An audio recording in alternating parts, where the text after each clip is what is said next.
demos inicio a la charla. Bienvenido, profe Choy Choy, un gusto verlo nuevamente en estos ciclos de charla. Bueno, les doy las Sí, bienvenidas buenas tardes, nuevamente. Valentina. Muchísimas gracias por la invitación. Mil gracias. Les doy la bienvenida a todos nuevamente, los que nos acompañan en Meet y también los que nos ven por YouTube, que pueden participar por el chat de YouTube por ahí si quieren hacer preguntas al final. Estamos en lo que es el tercer encuentro, nuestro ciclo de jornadas de actualización del CREA, del Centro Regional de Estudios Arqueológicos de la Facultad de Humanidades y Ciencias Sociales de la Universidad Nacional de Jujuy. Y para cerrar este año 2021 vamos a escuchar justamente al licenciado Álvaro Alabar, que es becario doctoral de CONICET y docente de la facultad, es ayudante de primera en la Cátedra de Arqueología Americana, y forma parte del equipo de Yungas de la facultad, el equipo de investigación. En esta ocasión, Álvaro nos va a hablar justamente de los estudios paleoetnobotánicos que están realizando en el Valle de San Francisco, como un estado actual de las investigaciones de las relaciones entre seres humanos y plantas a comienzos del primer milenio. Te escuchamos, Álvaro, cuando estés listo, y después, al finalizar, vamos a tener un tiempo para compartir, discutir y hacer algunas preguntas a los que estén interesados. Dale. ¿Te parece bien si dejo desactivada la cámara por las dudas? Como prefieras, no hay problema. Bueno. A ver si puedo compartir.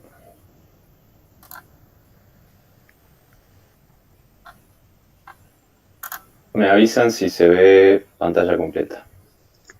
Sí, ahí está en pantalla completa. Bueno, ahora busco el puntero. Bueno, buenas tardes a todos y todas. Bueno, Agustina ya hizo la presentación del trabajo, pero bueno, en esta ocasión, nuevamente, como bien lo dijo Agustina, voy a hablarles un poco sobre el estado actual de los estudios de las relaciones entre seres humanos y plantas en el Valle de San Francisco. Y bueno, antes que nada, agradecer a Agustina por el espacio que bueno, brinda a todos nosotros, porque me parece que es importante que estos espacios estén y se den para la difusión e interiorización de bueno, los estudios en arqueología a nivel regional. Así que, bueno, muchas gracias, Agustina, y voy a comenzar con la presentación.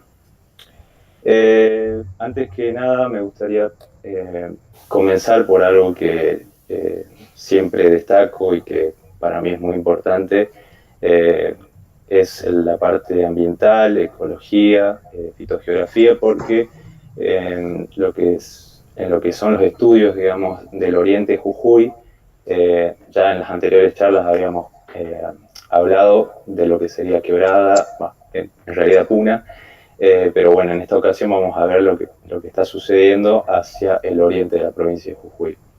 Y por lo general, en los estudios de la arqueología regional se tiende a denominar a toda esta región, o se la tiende a englobar como yungas, pero sin embargo hay que destacar que las yungas, o dentro de lo que se conoce como las yungas, o al oriente, digamos, de Jujuy, hay una diversidad de ambientes, y esto tiene que ver con pisos altitudinales que están muy relacionados con la humedad, con la altitud justamente, y que al oriente de la provincia de Jujuy esto es muy marcado, y que tiene digamos, su representación en cuanto a la fitogeografía, la geología y demás. Entonces, bueno, en primer lugar me gustaría destacar eso, o sea, al oriente de Jujuy no solo tenemos lo que se conoce estrictamente como yungas, que incluiría al bosque montano y la selva montana. Acá tenemos un perfil en donde pueden ver la altitud y bueno, un pequeño esquema que realicé para esta ocasión. Y vemos cómo a medida que va descendiendo en altura también los pisos van cambiando, o sea, pasamos de un sector más alto que es entre 1750 a 1500 metros sobre el nivel del mar, hasta llegar a un bosque chaqueño ribereño, que sería lo que encontramos en todo el Valle de San Francisco, o sea, en el fondo del valle, que es donde justamente discurre, digamos, el río San Francisco, que está formado por lo que sería el Río Grande y el río Lavallén. En toda esta zona más baja, digamos, de fondo de valle, es donde encontramos un bosque chaqueño y también representantes del bosque ribereño que van a crecer o van a estar emplazados justamente a las orillas de estos grandes cauces de agua que son permanentes. También vamos a ver, los puntitos rojos son los sitios arqueológicos que están registrados para el área de San Francisco, en el fondo del valle de la región de San Francisco, del Valle de San Francisco, perdón, y que también, como vemos, están muy asociados a estos cursos de agua que son permanentes. Pero no solo tenemos el fondo de valle como tal, sino que también hacia los lados encontramos conjuntos de serranías, la serranía de Zapla y la serranía de Santa Bárbara, que es donde vamos a encontrar una vegetación que sí podríamos denominar o estrictamente como de yungas, porque, bueno, es la que conocemos como de bosque montano y de selva montana. Esta vegetación la conocen muy bien porque es la vegetación típica que encontramos en los perales o en la región de los nogales, en Yala. Así que, bueno, como para contextualizar, esto sería, digamos, a nivel fitogeográfico, lo que encontramos hacia el oriente de Jujuy, como para tratar de pensar al oriente no como una homogeneidad verde, sino como justamente una diversidad de ecoambientes, ecotonos y demás, que es justamente lo que va a definir esta zona, porque, por ejemplo, el bosque chaqueño, que es este bosque que está representado en el fondo de valle, va a tener sus ecotonos, sus transiciones con la selva pedemontana y asimismo con los demás pisos de vegetación. También hay que resaltar que los estudios que venimos realizando en los últimos años se concentran justamente en este fondo de valle y que está asociado, como ya mencioné, con el bosque chaqueño. Hay trabajos en otros sectores, digamos, de lo que sería el oriente de Jujuy, como por ejemplo Moralito en lo que sería selva pedemontana, o también Abra de los Morteros o El Fuerte, que está en la serranía de Santa Bárbara. Entonces tenemos varios sitios, San Francisco, en distintos pisos altitudinales, pero en estos momentos nuestro trabajo se concentra en el fondo de valle y particularmente en el sitio Pozo de la Chola, que se encuentra en donde está marcado este puntito amarillo, en pleno bosque chaqueño. Así que teniendo en cuenta esto, voy a comenzar hablando un poco de, bueno, de la paleobotánica y justamente de los tópicos que venimos abordando en los últimos años. Como ya sabrán y para los que no conozcan, San Francisco tiene una antigüedad de 2000 a 1500 años antes del presente, o también podríamos decir de una ocupación a comienzos de la era hasta el 500 después de Cristo. Y las investigaciones que se fueron realizando, que se vinieron realizando desde el siglo pasado, abordaron cuestiones relacionadas o vinculadas a la espacialidad, a la cerámica, pero muy poco o casi nada se habló o se estudió sobre la economía y la subsistencia. Recién a finales o en la década de los 90 y a comienzos de este siglo se comenzaron a abordar este tipo de estudios con los trabajos de Ortiz, pero en un primer momento con los trabajos de Dougherty y anteriormente con lo de la expedición sueca, se hacía una inferencia de cómo podría haber sido la economía y la subsistencia de estas poblaciones en esta región de Jujuy, ¿no? Y bueno, de alguna manera estos autores van a proponer que lo que predominaba era la agricultura y la recolección y también la pesca, con una la caza y la recolección con una agricultura incipiente o quizás una agricultura de intercambio, y también lo asociaban con justamente la baja conservación que podría haber de restos orgánicos justamente ligado a estas regiones que son de climas tropicales o un poco más húmedas, ¿no? Pero bueno, ahora vamos a ver y vamos a destacar justamente todo lo contrario con respecto a los restos paleobotánicos que fuimos encontrando. Posteriormente, Ortiz va a hacer una revisión de lo que se conocía, porque bueno, como mencioné, no se había abordado justamente este tópico de economía y subsistencia, y ya con estudios de cromatografía y los primeros estudios de microrrestos vegetales, Ortiz va a proponer, y además de fauna, una economía mixta, ¿no? O sea, tanto de agricultura, de recolección, no solo digamos, de fauna terrestre, sino también de pescados, de moluscos y demás, una economía bastante diversa.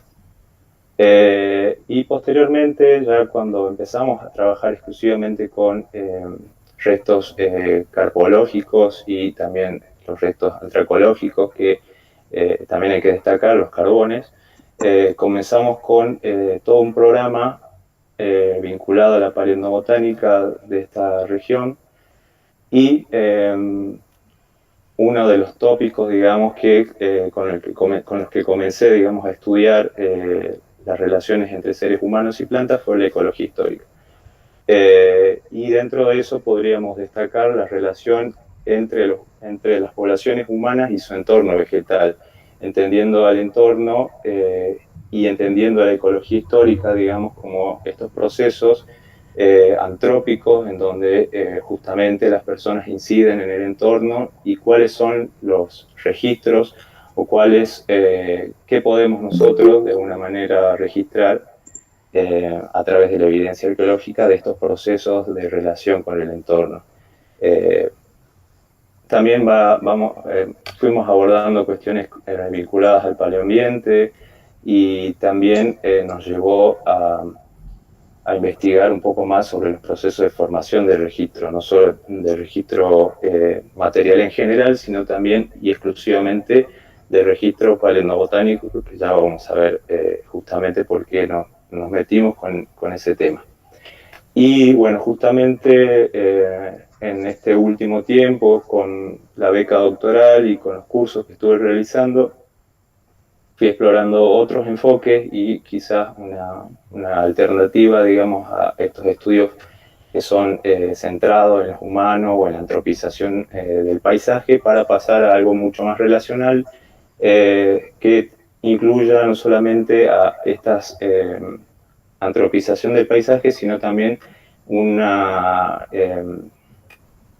relación entre las diferentes materialidades y otros no humanos, que en este caso lo entiendo como a las plantas y a los animales. Una relación bastante fuerte, y que tiene su también contraparte en el registro material, y que ya vamos a ver a través de un ejercicio que hicimos con los fogones, cómo se puede vincular esto. Y también esto nos llevó a explorar un poco la arqueología de la alimentación. Así que bueno, esto sería más o menos un poco de cuáles fueron los tópicos que fuimos abordando en estos últimos años, vinculado a la paleobotánica. Y bueno, ahora comienzo con el programa de abordaje paleobotánico. Yo lo denominé programa justamente porque en el equipo no existía como tal una especialidad en paleobotánica, entonces se tuvo que hacer todo un programa básicamente desde cero, si bien ya existían algunos informes realizados por laboratorios de otras partes del país, como del NEA, realizados por SUCOL, por ejemplo, para análisis de microrrestos vegetales, de fitolitos, o de macrorrestos vegetales de Verónica Lema, pero como tal un programa de especialidad en restos vegetales en el equipo no existía.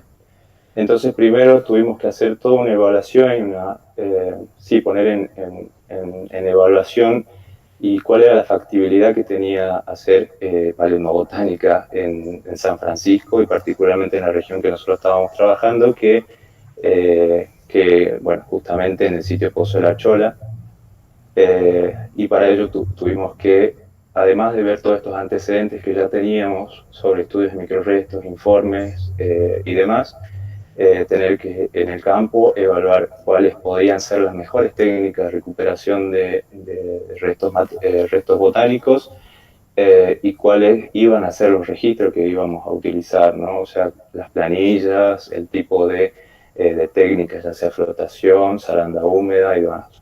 Entonces fue todo un programa que tuve que realizar y que fue lo que básicamente hice para mi tesis de licenciatura, y que bueno, también tiene que ver con un trabajo interdisciplinario porque, como sabrán, la licenciatura en antropología no cuenta con una especialidad justamente o con una materia en ese entonces no contaba con una materia exclusivamente de arqueobotánica o paleobotánica. Entonces esto requirió también consultas con especialistas en el área de la botánica, de la ingeniería agronómica, y que bueno, en la Universidad de Jujuy esos especialistas estaban en la Facultad de Ciencias Agrarias. Entonces fueron meses de incursiones en la Facultad de Agraria para formarme en lo básico de botánica, botánica sistemática, y también de la ayuda de ingenieros agrónomos en el campo para poder ver un poco el tema de la ecología y la fitografía del sitio Pozo de la Chola. Entonces estuvimos trabajando en campo y también formándome de alguna manera a la par en la Facultad de Ciencias Agrarias, y por eso el trabajo y todo este programa también tiene un trasfondo bastante interdisciplinario entre ingenieros agrónomos, botánicos, entre otros especialistas, digamos. Por otra parte, también hay que destacar el abordaje tafonómico, que bueno, algo muy importante porque nosotros al excavar en el sitio Pozo de la Chola, y como ya mencionamos, al ser un ambiente chaqueño, el hecho de ser un ambiente típico del Chaco occidental, teníamos una ventaja que es la estacionalidad marcada que hay en el Chaco. Entonces tenemos una estación bastante seca, pero también una estación húmeda. Y bueno, acá entraban algunas cosas en consideración. Encontrábamos restos paleobotánicos, pero habían muchos de estos macrorestos, carporrestos, semillas, frutos que estaban secos, y aparecían justo en las mismas capas fértiles que los macrorestos o los carporrestos quemados. Entonces acá estaba pasando algo, tuvimos que ponerlo en evaluación para saber si esto era efectivamente o no arqueológico o podría ser producto de otro tipo de proceso de formación, así que también tuvimos que evaluar ese tema. Pero con respecto a la conservación, hay que destacar que fue muy buena, o sea, pudimos comprobar que al ser un ambiente típico de Chaco, de bosque chaqueño, la conservación de materia orgánica, principalmente de restos carpológicos, es muy buena, y así también con los huesos, restos bioarqueológicos, también los conserva muy bien. Así que bueno, estamos evaluando a nivel geoarqueológico también ese tipo de tema, porque no es para nada menor el dato que tengamos esa buena conservación, pero también nos queda la duda de que podría estar pasando en otros pisos de vegetación que sí son estrictamente de yungas, ¿no? O sea, mucho más alto, con una pluviosidad mayor y con una humedad mucho más marcada. Pero por lo menos en este sitio tenemos una buena conservación y que de alguna manera funciona como una especie de laboratorio para los estudios paleobotánicos que esperamos que se amplíen a otras regiones. Y bueno, después salieron los primeros resultados, que es lo que les voy a mostrar o presentar ahora en la siguiente diapositiva. Como les mencionaba, uno de los temas que nos saltó la primera vez que salimos al campo con el programa y con ya la metodología, con todo preparado, la técnica, la flotación, todo, tuvimos esto, ¿no? O sea, macrorestos, carporrestos secos, o sea, semillas que estaban en estado no carbonizado y que se encontraban justamente en las mismas capas, o en los mismos niveles que los carporrestos carbonizados. Y bueno, tuvimos que evaluar justamente qué procesos biológicos podrían estar realizando esto, ¿no?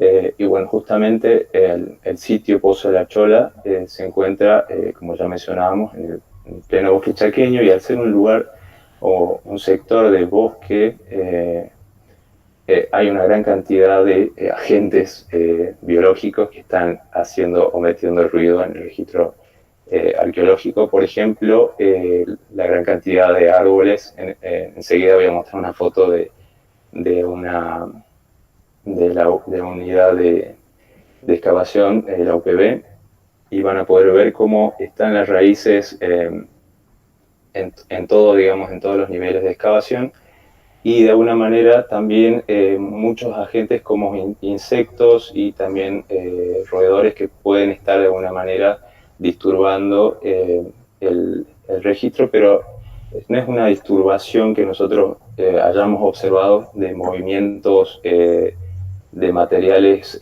por ejemplo, más pesados como cerámica o líticos, sino más bien de pequeños elementos como son estas semillas, ¿no? Y que de alguna manera quedaron entrampadas en los estratos o niveles arqueológicos. Bueno, también encontramos bastantes hormigueros, nidos de termitas que también estaban haciendo ruido. Pero bueno, también tiene que ver la conservación de estos restos. Por una parte, bueno, eso lo está evaluando ahora Nati Batallanos, que es el tema del carbonato de calcio, que también podría ser un factor de la buena conservación de estos restos orgánicos, porque fechamos también uno de estos restos para ver si eran efectivamente o no arqueológicos y no nos dieron modernos. Pero también con las características propias de algunos de los macrorestos. Si bien algunos son muy blandos, pero la mayoría que podemos observar acá por lo general corresponden a endocarpos leñosos, o sea que tienen una resistencia mucho mayor a aquellos que, por ejemplo, que tienen un endosperma bastante blando que puedan de alguna manera degradarse más rápido. Pero en este caso son por ejemplo, el algarrobo, el mistol, el celtistala, que son plantas que tienen endocarpo bastante duro, coriáceo, y que de alguna manera le permite una conservación mayor con respecto a otro tipo de frutos o semillas, digamos, posterior a su depositación. Y bueno, también esto de alguna manera fue como un pro y un contra, porque nos permitió evaluar la flora del lugar, y también que este tipo de registro y de evidencia que estaba, digamos, asociado a los niveles arqueológicos nos sirva de control. Así que bueno, fue como de alguna manera poder registrar la vegetación potencial que podíamos encontrar en los estratos arqueológicos, y también de alguna manera ver, de controlar en qué medida se daban o se representaban a nivel de ubicuidad y diversidad en los estratos arqueológicos.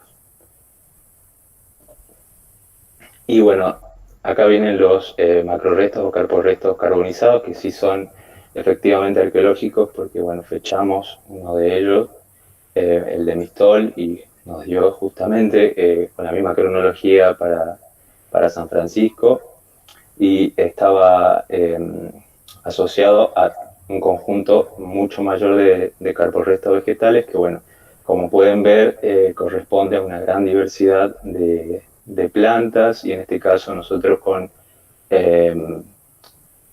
observando un poco sobre el hábito y la etología de las plantas, pudimos separarlos y agruparlos, ya sea en herbáceas, epífitas, en árboles como por ejemplo el chañar, el algarrobo, el mistol, y cultivos anuales que, bueno, en esta oportunidad solo pusimos el maíz y el poroto, pero también podría estar incluido el amaranto acá. Pero hasta el momento no pudimos determinar si efectivamente se trata de una especie domesticada o que sea cultivada, pero bueno, estamos evaluando eso. Tenemos también representantes de los ajíes, de las quenopodáceas, de pastos, en este caso poáceas, Physalis, que es una especie de Solanaceae, familia del tomate, y Pomea, que bueno, se la conoce como campanita a nivel local. Tenemos también otras representantes de las Solanáceas, Physalis, que son, bueno, estas plantas epífitas, familia de las cactáceas. Algo que nos llamó mucho la atención encontrar fueron hojas bastante bien conservadas, digamos, en este caso son de la subfamilia Mimosoidea, son plantas leguminosas, parientes también del algarrobo y del sebil, más del sebil, pero bueno, todavía no lo determinamos específicamente a qué puede corresponder a nivel de especie, pero bueno, lo dejamos como subfamilia. Así que como pueden observar, tenemos una gran diversidad y todavía seguimos encontrando muchos más macrorestos y esperamos encontrar muchos más macrorestos, pero hasta el momento lo que encontramos nos está de alguna manera sugiriendo una gran diversidad de plantas que pudieron haber sido consumidas, pero también otras que pudieron haber llegado por otro tipo de factores al registro arqueológico, y que si bien no podemos hablar por el momento de un cultivo o estrictamente de una práctica vinculada a huertos, porque bueno, en su momento lo que yo pensaba era que la práctica de siembra o de cultivo en huertos podría explicar un poco mejor este tipo de escenarios que nos estaban representando, que nos estaban sugiriendo tantos macrorestos vegetales. Pero bueno, estamos tratando de evaluar eso. También en una presentación en un congreso me sugirieron, bueno, pero ¿cómo sabes que están cultivando estas plantas si no tenés efectivamente los huertos? O sea, no encontraste los lugares de cultivo de estas plantas, no encontrás canchones o terrazas como en otros lugares, porque recordemos que estamos en un sotobosque, en un bosque, en un monte, en donde, bueno, si bien existen evidencias a nivel etnográfico de que se puede cultivar en el monte o en las orillas de los ríos, pero bueno, son como difíciles o de baja visibilidad a nivel arqueológico, sumado que, bueno, tenemos todo el tema de la vegetación que no deja ver nada, la visibilidad nula, no podemos ver estructuras, y bueno, para quienes no conozcan el lugar, no encontramos estructuras a nivel de piedras, por ejemplo, que puedan delimitar áreas específicas en estas regiones. Entonces, es muy difícil poder encontrar o separar sectores de actividad diferenciables, y más aún, o sea, el tema de huertos.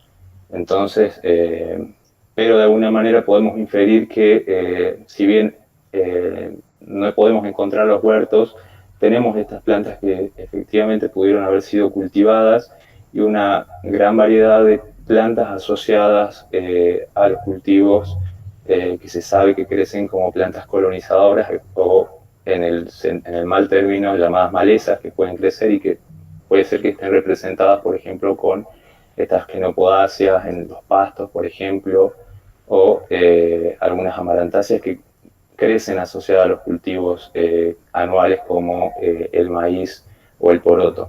Pero bueno, sería como una interpretación indirecta, digamos, de los cultivos, pero bueno, estamos pensando que podría llegar a ser ese tipo de práctica, y justamente estas plantas vendrían asociadas a eso, pero lo estamos evaluando. Pero bueno, estamos muy contentos por la gran cantidad de macrorestos que venimos encontrando hasta el momento. Y también hay que destacar una cuestión, o sea, el tema de el tamaño. No sé si pueden observar, de estos macrorestos son semillas muy chiquititas. Tuvimos que adaptar a nivel flotación las mallas de flotación para que no pase ningún macroresto. Tuvimos que poner una tela extra para poder recuperar la mayor cantidad de macrorestos, y bueno, efectivamente tuvo éxito, y recomiendo que lo pongan en práctica porque realmente funciona, digamos. En su momento pensábamos que no íbamos a recuperar nada porque no encontrábamos, y haciendo como un trabajo mucho más fino, pudimos encontrar esta cantidad. Si bien no a nivel digamos, de cantidad no es mucho, quizás encontramos 1 o 2 ejemplares por especie, pero bueno, ya no está hablando de algún tipo de plantas que se pudieron utilizar en el pasado, y eso ya es bastante. Para la arqueología, que como mencionábamos, la arqueología de la región, que como mencionábamos, hasta hace nada, digamos, no se conocía de qué plantas podrían estar relacionadas, digamos, a las poblaciones que vivieron en el Valle de San Francisco. Si bien, como les decía, ya habían estudios de fitolitos y también estudios de macrorestos vegetales, pero, por ejemplo, a nivel de fitolitos, ya lo voy a desarrollar más adelante, al nivel que se llega es un nivel de familia, entonces muchas veces no tenemos como una especificidad taxonómica a nivel de especie que nos pueda decir qué especies se estaban utilizando, ¿no? Entonces, pero bueno, ahora sabemos, digamos, cuál puede haber sido el universo de plantas que podrían estar circulando, y estamos tratando de trabajar en otros tipos de tópicos, como por ejemplo el procesamiento o prácticas de recolección y demás. Y bueno, pasamos a los microrestos vegetales. Como ya mencionaba, estos fueron uno de los primeros trabajos a nivel paleobotánico que se realizaron para el sitio Pozo de la Chola particularmente. Y bueno, los estudios en fragmentos de cerámica obviamente dieron positivos, porque se pudieron encontrar, además de fitolitos, también almidones. Posteriormente, los estudios de lema también confirmarían que en las pipas San Francisco habrían plantas, o sea, plantas utilizadas tanto para la actividad fungitoria, y en este caso hay que destacar la presencia de las nicotianas. Hay otra planta que en este momento no recuerdo, pero que también está registrada como planta que genera estados de alteración de la conciencia, y que bueno, que esto también es un aporte muy significativo, porque es algo que no se había realizado hasta el momento, y les recomiendo leer el trabajo porque no solo aborda, digamos, los resultados de estudios de microrestos en las pipas San Francisco, sino también en muchas otras pipas del noroeste argentino. Y bueno, en este último tiempo estuvimos tratando de explorar un poco sobre los microrestos vegetales a nivel de tártaro dental, muy recientemente, porque a nivel de tártaro dental, quizás para los que no sepan, en los restos bioarqueológicos es muy difícil de encontrarlo, y más para las poblaciones de San Francisco, así que bueno, estamos ahora con una pequeña muestra de tártaro que pudimos recuperar en 2 individuos del sitio Pozo de la Chola y uno del sitio Piquetito. Estamos tratando de ver sobre el tipo de plantas que podemos encontrar o que nos puede llegar a aparecer, digamos, en este tártaro dental. Y bueno, yo para mi beca doctoral, en el marco de mi beca doctoral, estoy analizando suelos particularmente asociados a una unidad de excavación. Y bueno, ahora les voy a mostrar un poco de los resultados que estamos, a lo que estoy llegando. Bueno, como les mencionaba, con el tártaro dental estamos tratando de ver, porque justamente yo había comenzado con macrorestos vegetales, y pasar de macro a micro es todo un tema.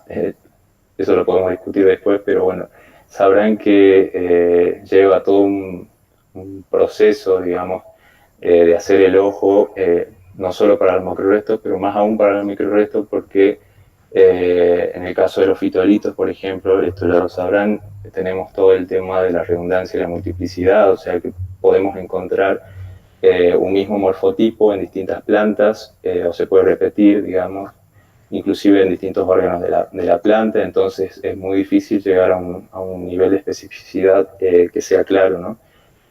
Así que bueno, para eso, bueno, ya más adelante les voy a presentar la colección de referencia que estuvimos armando con otro de mis, bueno, en este caso colega, Guillermo Chauque, que también que está haciendo su trabajo de beca doctoral, y que seguramente el año que viene les voy a comentar un poco más sobre esto, estuvimos realizando una colección de referencia para poder contrastar con esto que nos está apareciendo y que para nosotros es algo bastante nuevo porque son microrestos vegetales, lo que nosotros consideramos todo un universo nuevo y que tiene mucho potencial para poder abordar.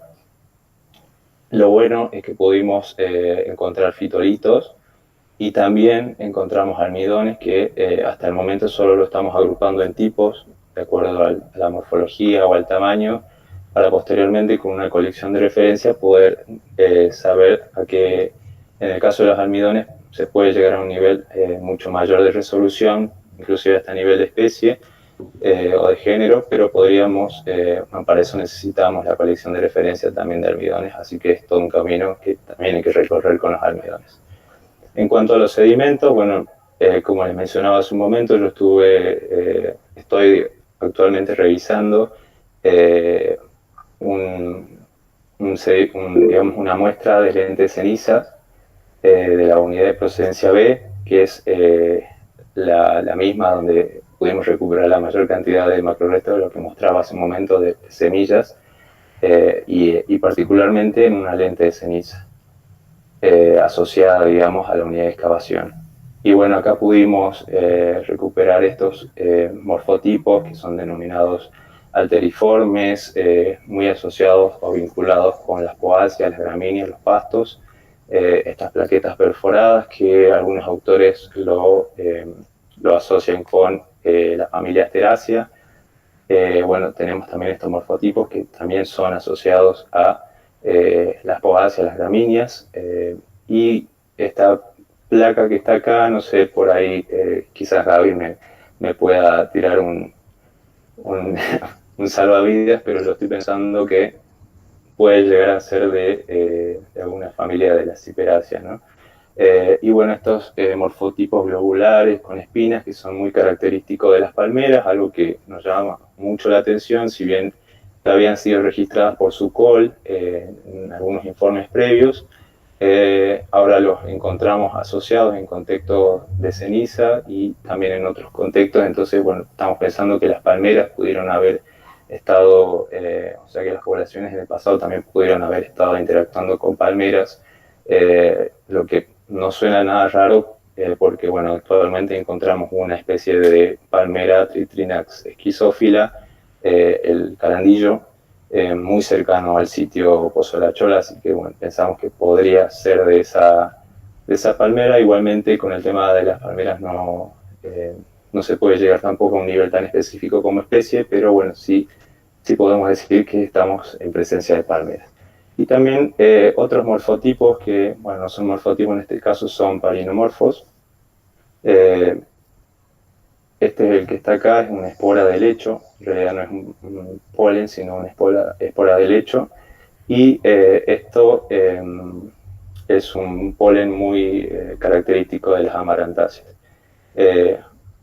Esto obviamente yo no lo determiné, como les mencionaba hace rato, la paleobotánica requiere de un trabajo interdisciplinario, en este caso el tema de polen y esporas me ayudó a identificar Magali Méndez del grupo o el equipo de Liliana Lupo de la Facultad de Ciencias Agrarias. Así que bueno, estamos trabajando y seguimos trabajando interdisciplinariamente para poder ampliar nuestros conocimientos a nivel de microrestos vegetales, que como les decía es todo un mundo.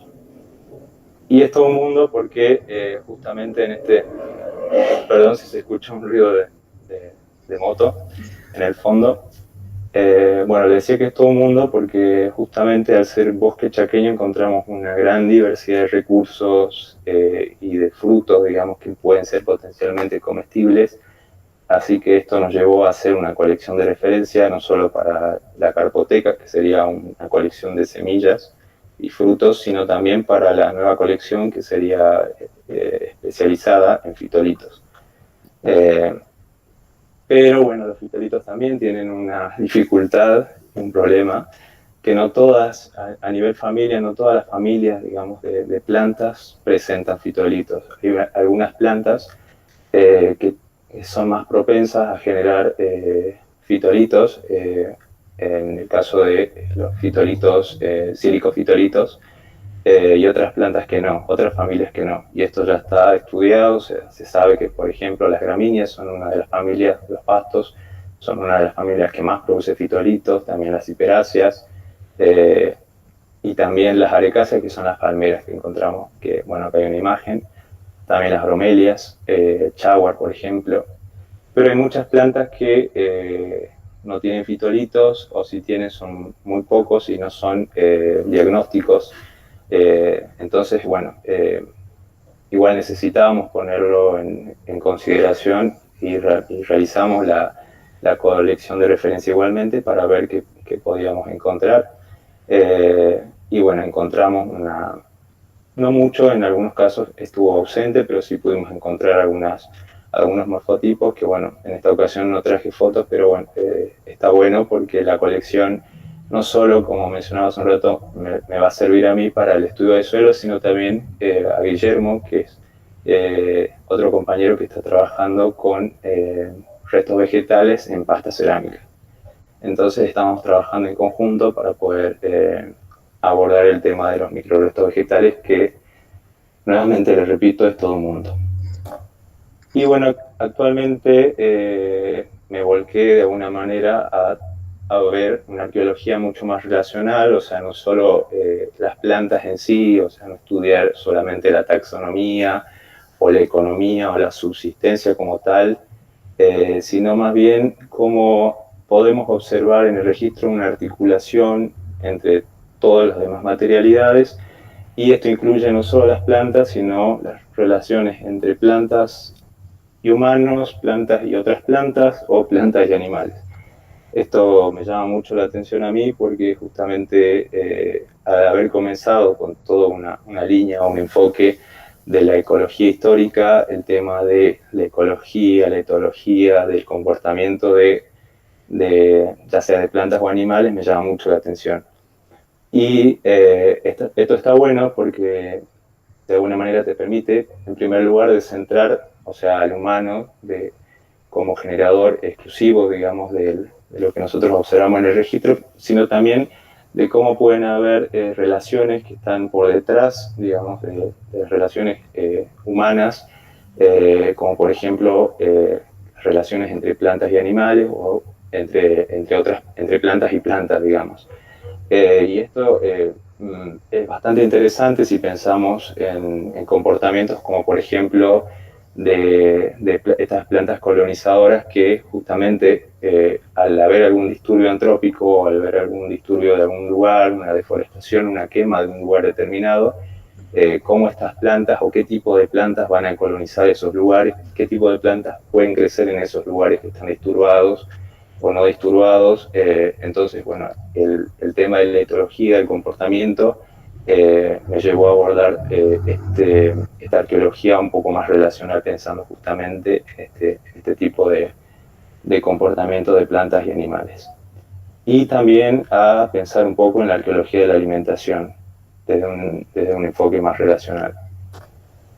Entonces, bueno, al comienzo de la exposición le hablaba de un ejercicio que hicimos y que lo presentamos en las jornadas de arqueología de la alimentación, vinculada a estructuras de combustión. En este caso también proceden del sitio Pozo de la Chola, y que son 3 estructuras de combustión que nosotros, bueno, la primera es un fogón grande en cubeta, que debe tener 1,50 m de profundidad, es gigante, y bueno, que lo denominé fogón grande, y un fogón pequeño muy asociado a este fogón grande, ya lo vamos a ver en la imagen siguiente, y a la lente de ceniza, que justamente de donde saqué la muestra para estudios de suelo, y que también donde encontramos una gran cantidad de carporrestos vegetales.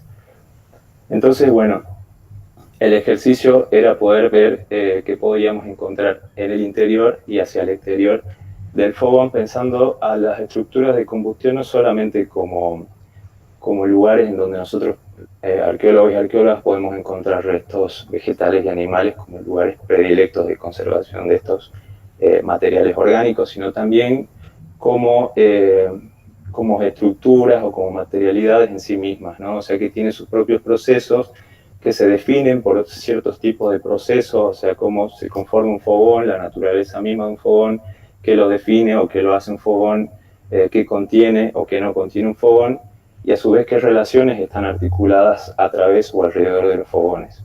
Y en este caso excede justamente todo lo que tiene que ver con plantas para llevarnos a pensar un universo mucho más amplio de materialidades que involucra inclusive hasta algo que para nosotros que trabajamos en lugares donde no tenemos visibilidad de sectores o de áreas de actividad, nos ayuda de una manera a pensar estas áreas de actividad específica o, por ejemplo, en sectores determinados de determinadas prácticas, ¿no? Entonces, por ejemplo, observando qué encontrábamos en los niveles fértiles, digamos, asociados a estos fogones hacia el exterior, pudimos ver que estos fogones estaban asociados, por ejemplo, el fogón grande a fragmentos de pipas y también muy asociado, muy vinculado a restos óseos humanos. De hecho, en este fogón grande fue donde se encontraron restos óseos humanos o partes, digamos, esqueletales dentro de este fogón grande y también estos huesos estaban termoalterados, lo que nos lleva a pensar en prácticas un poco más amplias, no solamente porque por lo general nosotros pensamos un fogón desde nuestra lógica, digamos, occidental, un lugar para exclusivamente la cocción de alimentos animales y vegetales, pero en este caso tenemos un fogón, una estructura de combustión en donde encontramos restos óseos humanos y que encima están termoalterados. Entonces, ¿qué pasa si pensamos en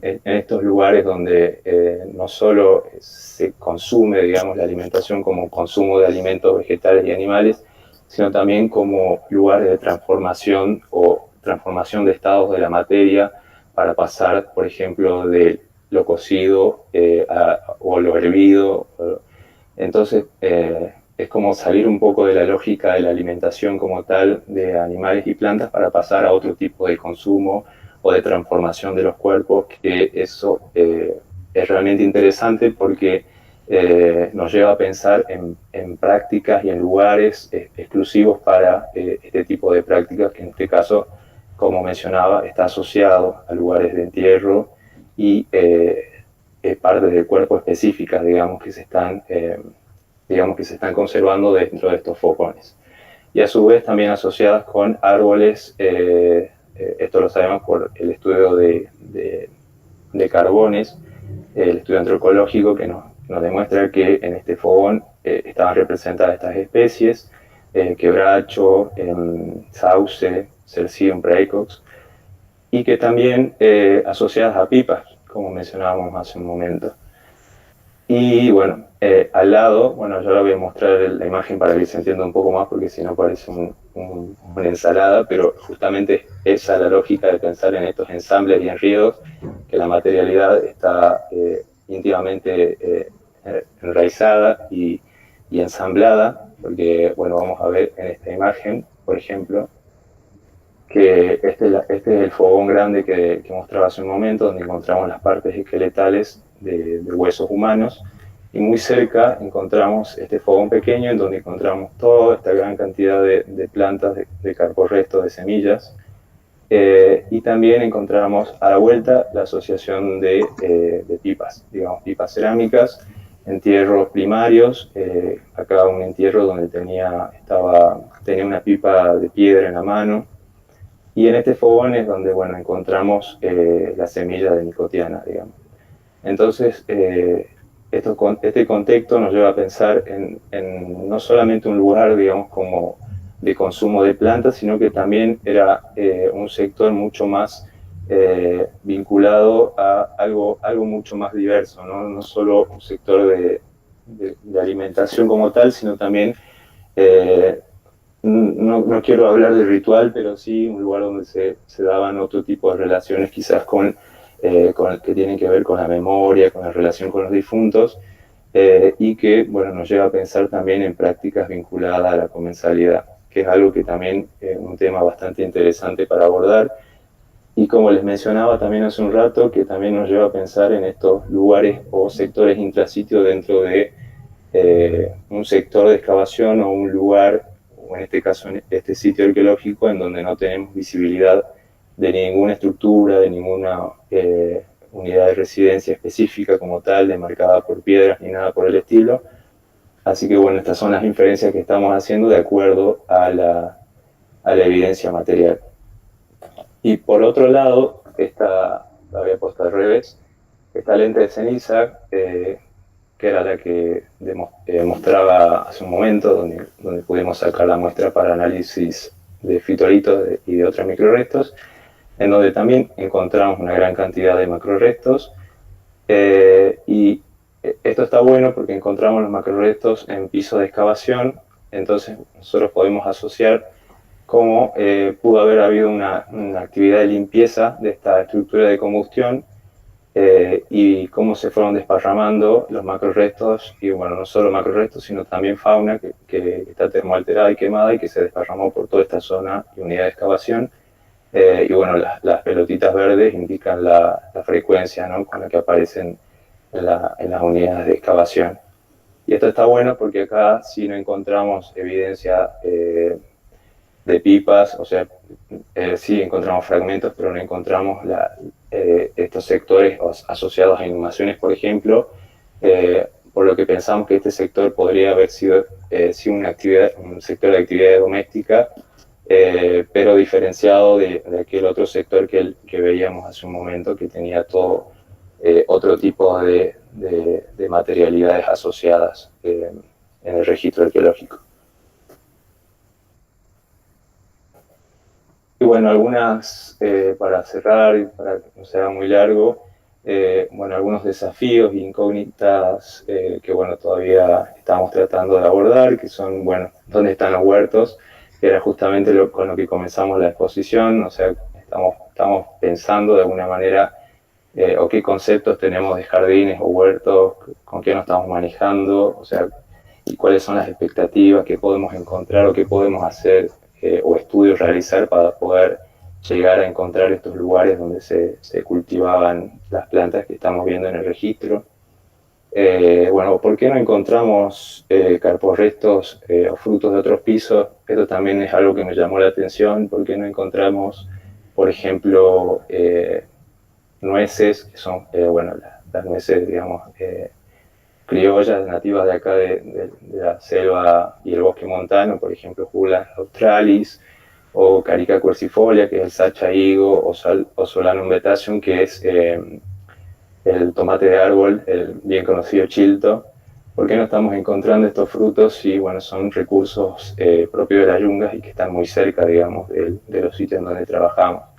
Esto también nos lleva a pensar en, bueno, qué plantas se están consumiendo en sectores más altos de la yunga, o sea, en otros lugares que no sea el fondo de valle. Esto claramente requiere un trabajo en otros sectores que estén alejados del fondo de valle para ver si la relación también se da, ¿no? O sea, hasta ahora estuvimos encontrando frutos y semillas que son exclusivos del bosque chaqueño, pero nosotros pensábamos que por ahí podría haber habido algún tipo de intercambio con otros pisos, porque como mencionaba en el mapa donde hice la presentación, hay sitios San Francisco en otros pisos, digamos, de altitud, exclusivo de las yungas, pero bueno, hasta el momento no encontramos este tipo de carporrestos, así que bueno, queda la incógnita. Y bueno, es digamos, un interés particular sobre las hachas pulidas líticas, que también me genera bastante incertidumbre y no sé, me gustaría abordar ese tema para ver si efectivamente se estaba dando algún tipo de práctica vinculada a la recolección de vegetales y exclusivamente de tubérculos, rizomas y raíces, que son, digamos, órganos comestibles y que etnográficamente se sabe que se consumen de una gran diversidad de plantas del bosque chaqueño. Así que bueno, también son estudios que quedan para futuro. Y algunos intereses más allá, digamos, sería incorporar estudios etnobotánicos, ¿por qué no? Y estudios etnohistóricos para el área de estudio, ya sea, como mencionaba, estudios etnobotánicos asociados a estas áreas disturbadas, o a las plantas colonizadoras y estas prácticas asociadas. Y en cuanto a la etnobotánica, algo que me sugirió la directora de la unidad ejecutora donde estoy trabajando actualmente, Ana Teruel, de poder abordar esta etnobotánica histórica, particularmente del siglo 16 y 17, bueno, muy vinculado a las reducciones fuertes del sector oriental de Jujuy, bueno, donde, como ya sabrán, hubo un movimiento de poblaciones chaqueñas, justamente en el tiempo de la colonia en la provincia de Jujuy, y bueno, en algunos trabajos que estuve leyendo había un fuerte vínculo, digamos, de las poblaciones que eran reducidas en los fuertes y en los lugares, digamos, eh, como iglesias y demás, vinculadas al monte y particularmente al bosque chaqueño, que, por ejemplo, en el fuerte de Santa Bárbara o en otros, había otro fuerte que me llamó mucho la atención, que era San Ignacio de los Tobas, que también estaba muy vinculado con lugares, digamos, donde se recogía, por ejemplo, la algarroba y demás. O sea, hay evidencia escrita de todo ese tipo de vínculos entre las poblaciones que fueron reducidas en esos lugares y el ambiente y la recolección y determinadas prácticas asociadas a eso. Así que ese es un trabajo que queda pendiente para algún momento. Y bueno, eso sería hasta el momento el estado actual de los avances de los estudios vinculados a la relación entre seres humanos y plantas. Espero que se haya entendido y que, bueno, algunas preguntas que tengan. Muchas gracias Álvaro por este trabajo, por la presentación que hiciste. Muy hermosa presentación, muy completa. No sé si tienen algunas preguntas o comentarios quienes están acá con nosotros en el Google Meet o por el chat de YouTube que las podemos comentar. Bueno, puedo salir de la pantalla completa. Ahí está. Pueden prender sus cámaras y micrófonos para que conversemos un poco. Ahí dejé de compartir. Sí, ahora estoy cambiando el diseño, así nos vemos todos aquí. Hola a todos.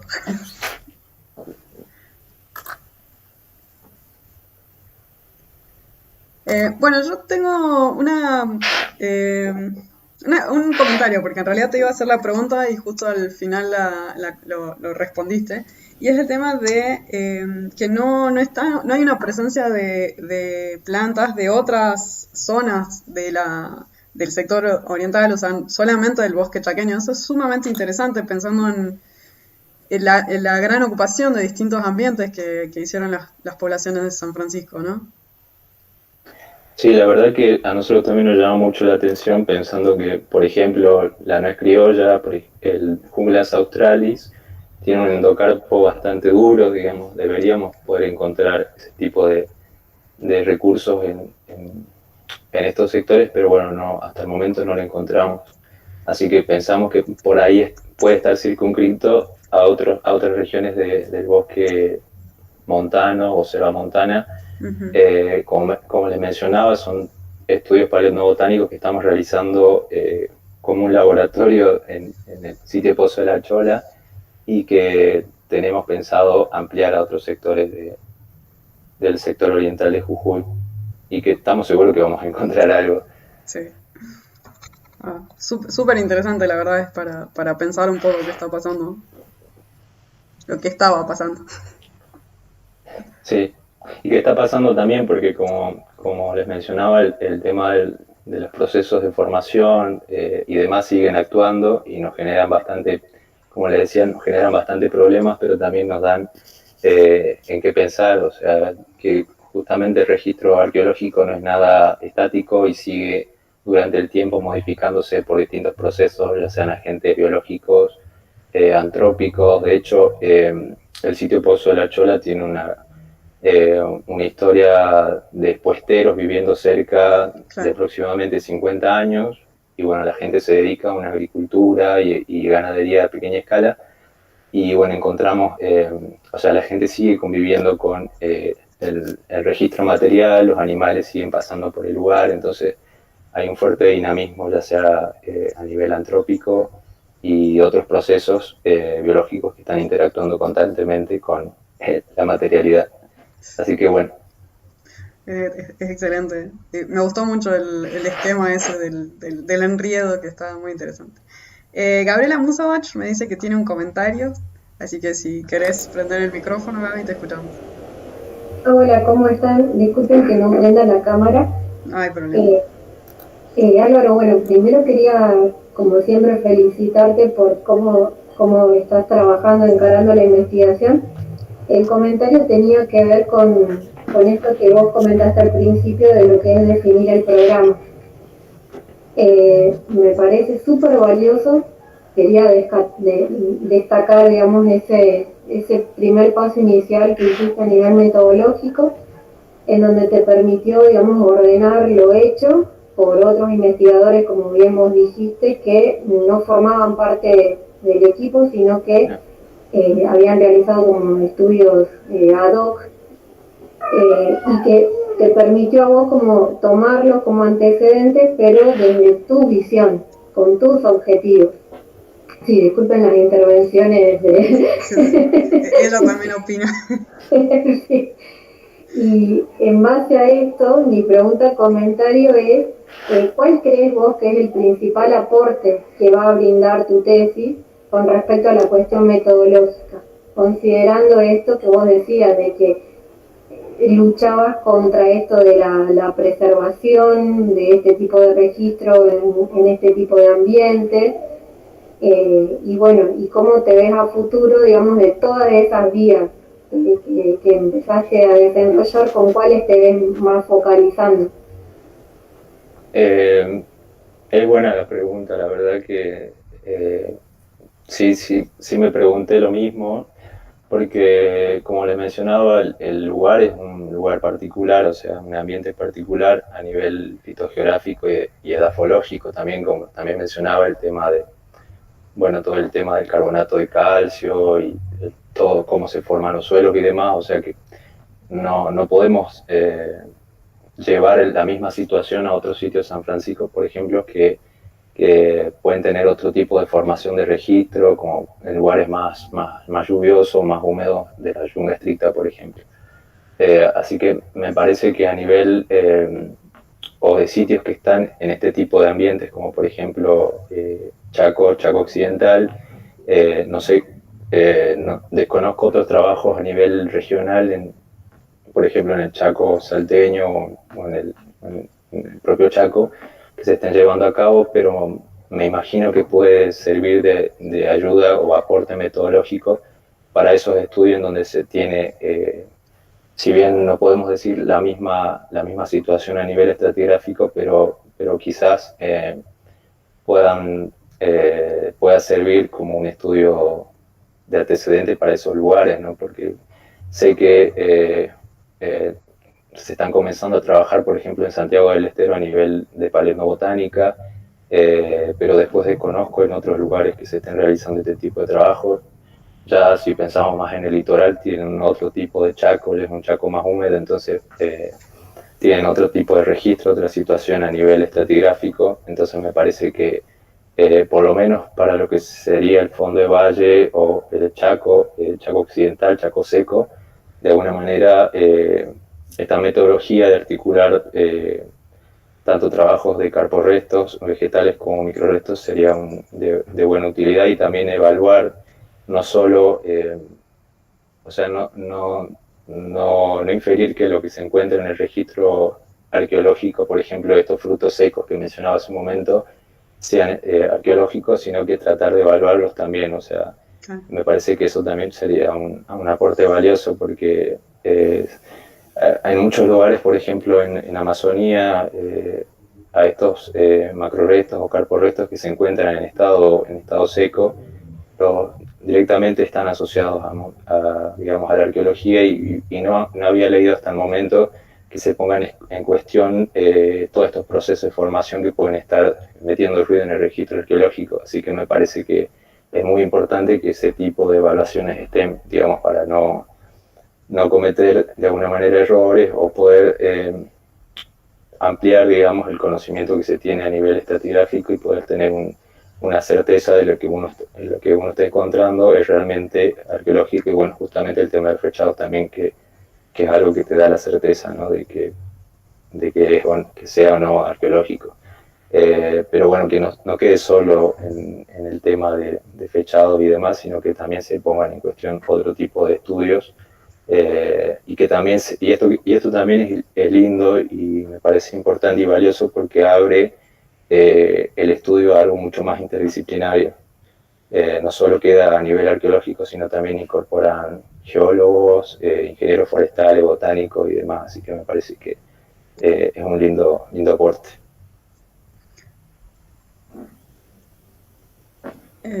Está súper interesante para pensar un poco en los procesos de formación y cómo no dar por sentado, ¿no? Ciertas presencias o ausencias en nuestros registros. ¿Alguien más quisiera hacer alguna pregunta o algún comentario al trabajo de Álvaro? A ver, Eti. Bueno, no, comentario de felicitación, nada más, Álvaro.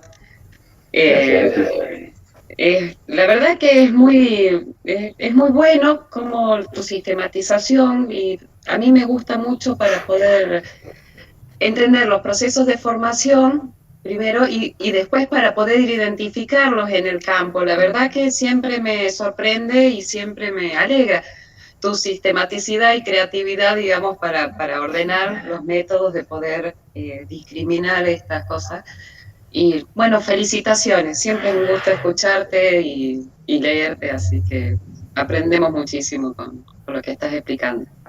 Y me encanta que hayas utilizado este espacio para socializar tu trabajo con nosotros. Y, bueno, felicitaciones, ¿qué más?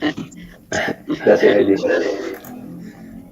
Me queda la duda si se entendió, porque a veces puede ser muy técnico, a veces, no sé, hablar de fitolito, todo ese tema es como que, o por ahí uno empieza hablando y no se da cuenta que empieza a usar términos o, no sé, nombres científicos, familia, género y demás. Así que bueno, me queda la duda si se pudo entender o no algunas, no sé, las presentaciones que eran. Yo creo que sí. Cualquier cosa te lo preguntamos después, pero me quedo pensando, o sea, está muy buena la exposición, Álvaro. Felicitaciones, en serio. Silvina, te escuchamos. Álvaro, para que te quedes tranquilo, yo que soy una neófita, digamos, en cuanto a todos estos términos, entendí perfectamente. Así que bárbaro. Muchas gracias, súper interesante. Gracias, Silvina. Profe Chuchuy, ¿lo escuchamos? No sé si levantó la mano. Sí. Felicitarlo, Álvaro. Nosotros desde el punto de vista de enseñanza primaria, por ahí algunos términos han sido nuevos para mí. La estoy tratando de entender y comprender ahora, pero muy bueno, muy bueno. La verdad es que este tipo de información no se le encuentra fácilmente. Obvio que son procesos de estudio que está haciendo, felicitarlo, porque llegado el momento llegará a nuestra mano capaz el trabajo de usted o de la otra gente que está trabajando, y por ahí también pedirle un poquito que le dé la visión de nuestro, ¿no? De nuestra como visión indígena. Así que también está la comunidad aborigen del Humara, si usted quiere algún día venir a hacer un trabajo plena puna entre Abrapampa y Tres Cruces sobre la ruta 9, así que bienvenido sea, porque esto a nosotros nos sirve muchísimo, ya mezclé desde la escuela y desde la comunidad, ¿no? Muchísimas gracias y felicitaciones, Agustina. Espero que siempre nos estés invitando a esto porque es muy bueno para nosotros. Sí, muchas gracias. por supuesto. Muchas gracias, profe, por estar siempre presente y por siempre sus comentarios que siempre son muy útiles para nosotros. Muchas gracias, Carlos. Sí, de hecho, como le mencionaba, una de las propuestas a futuro es abordar la etnobotánica, y es algo que me interesa mucho, o sea, no solo a nivel de cómo esto nos puede ayudar a entender algunos procesos que por ahí se nos están escapando, sino también de poder tener un marco más general ya sea de utilización de plantas, bueno, en mi caso porque el tema que me gusta a mí son las plantas y de estudio son las plantas, entonces la etnobotánica como herramienta para poder entender mucho de estos procesos, actualmente, digamos, en la actualidad, y cómo las personas en la actualidad se relacionan con las plantas, ya sea plantas medicinales, plantas comestibles, o plantas asociadas a determinados tipos de rituales. Entonces, algo que también es interesante, y creo que hace mucha falta en estos lugares que son de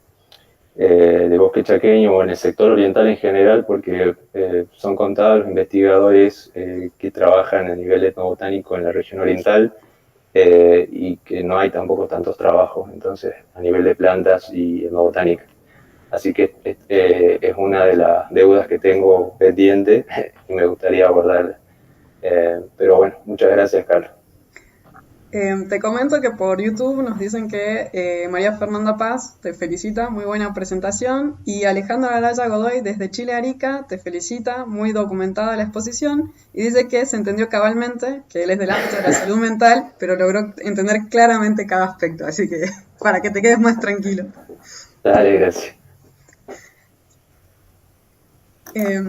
¿Alguien quiere hacer algún otro comentario como para ir cerrando? Sobre lo que dijo Álvaro, sobre lo que estuvimos hablando.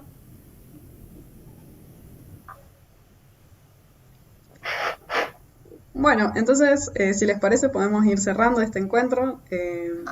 Quiero agradecerles a todos los que se conectaron hoy por Meet, por YouTube, a Álvaro por prestarse a contarnos toda su investigación en curso de su doctorado, y también a Martín y a Silvina, quienes fueron antes en estas jornadas expositores.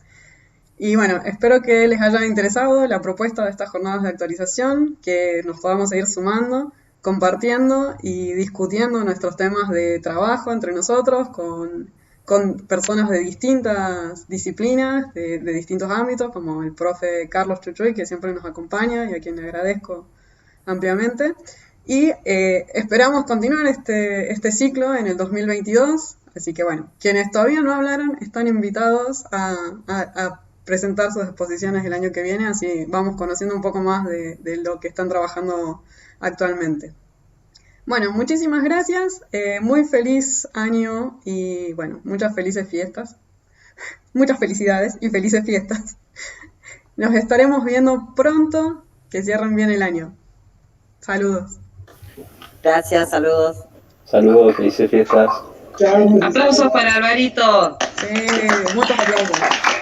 Gracias. Ninguna cama hasta que nos encontremos. Ninguna cama. Una cama. ¡Ay, la bebé! La bebé también.